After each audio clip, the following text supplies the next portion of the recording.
Bonjour, morning brief du 24/11/2016.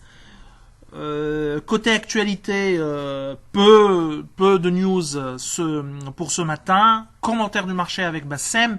Alors juste un point avant de céder la parole à Bassem, c'est ce qui concerne la note de la Banque centrale envoyée aux banques concernant la dépréciation des lignes BTA anciennes, bien sûr, vu la hausse des taux et l'augmentation de la part des BTA dans les actifs des banques. Alors, ça va toucher les fonds propres, impacter les fonds propres des banques en 2016. Au début de l'année, on vous a annoncé que la Banque centrale, cette année, durcira les conditions et les capital requirements pour les banques tunisiennes. Chose qui a été faite aussi bien au niveau de la circulaire concernant les parties liées, et là c'est un impact qui sera pour le moment décalé à 2017 et 2018, mais un impact important en ce qui concerne l'intégration du risque opérationnel, et en troisième lieu, également la notation des contreparties, aussi bien corporate que retail, et là, l'application de la norme comptable qui existe en Tunisie.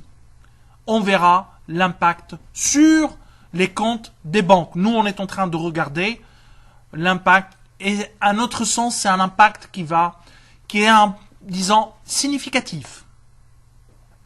Je cède la parole à Bassem pour le commentaire du marché et actualité des sociétés cotées. Merci Qais.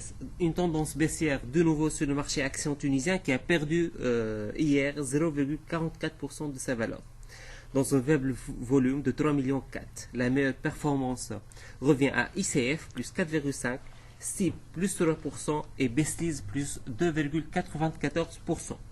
Côté baisse, Celcom a perdu 4% après 2 journées de hausse successives. La Sotumac a perdu 3,4% et Tunisie Leasing a également perdu 2,8%. Côté actualité, aujourd'hui il y a la communication financière de Monoprix. Nous serons présents et un lettre sera rédigé dans ce sens. Donc je cède la parole de nouveau à Qais. Alors je vous souhaite bonne journée et au revoir, à demain, au revoir.